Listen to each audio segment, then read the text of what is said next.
Right, are you ready? I think so, yeah. Go for it.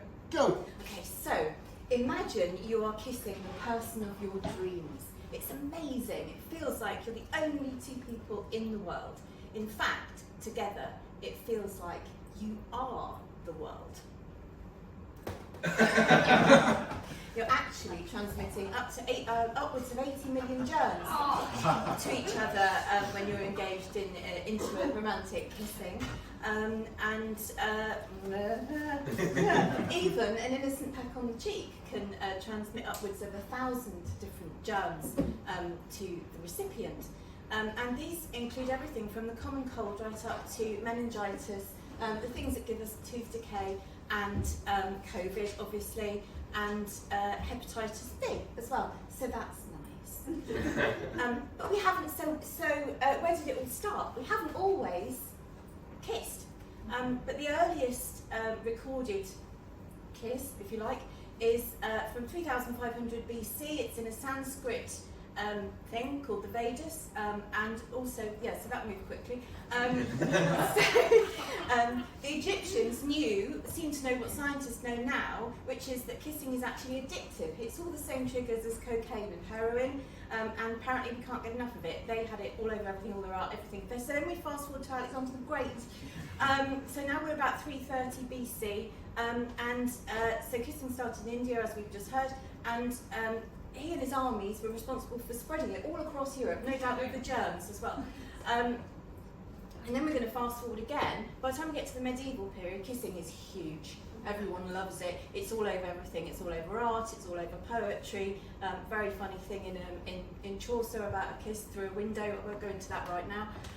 And then we'll get to the end of the 19th century, 1876, with Darwin, who wrote a whole thing about kissing. He thought it was innate and essential to being human.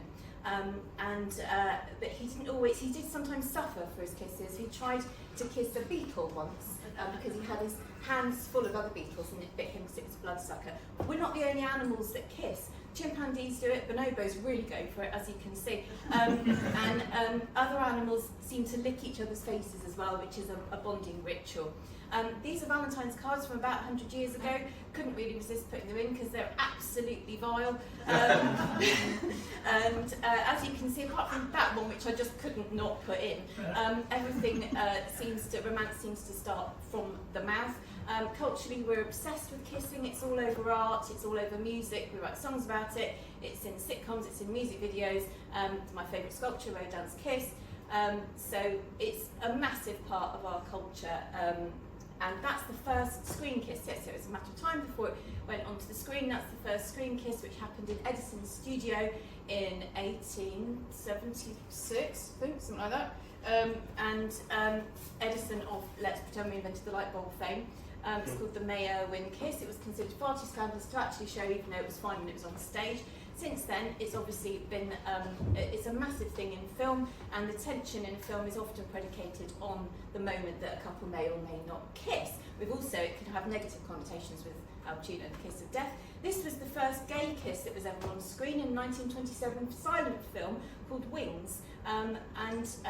This chap is on his deathbed. He's obviously his love, and it's actually a very beautiful film if you get the chance to watch it. That's Helen Fisher. She is the world's leading expert on kissing, and she thinks that we love it not only because it feels great, but because it's one of the few things in intimate relations that actually ticks all of those three boxes. Not everything we do does. It also is essential for giving us really important information unconsciously about the potential mate. So, when we kiss, we transmit all sorts of really important information. So if you get a bad kiss, it might not just be nerves or crap chemistry. It might be that they're just not a suitable mate for you. It also scientifically proven to reduce stress, anxiety and depression and make you feel stronger and more powerful. Even if it doesn't actually do that, that is how it makes you feel. So, it also transmits important information about genetics. And it will tell you what somebody else's genetic code is, how closely it is related to yours, which is really important information so you don't accidentally have babies with a relation.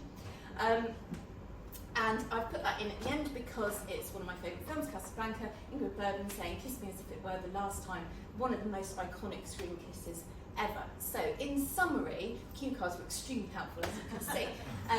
In summary, kissing, despite the 80 million germs, is really, really good for you. Reduces stress, anxiety and depression, makes you feel less lonely and isolated. It's actually good for your immune system, and is all round feels good. So do more of it, really.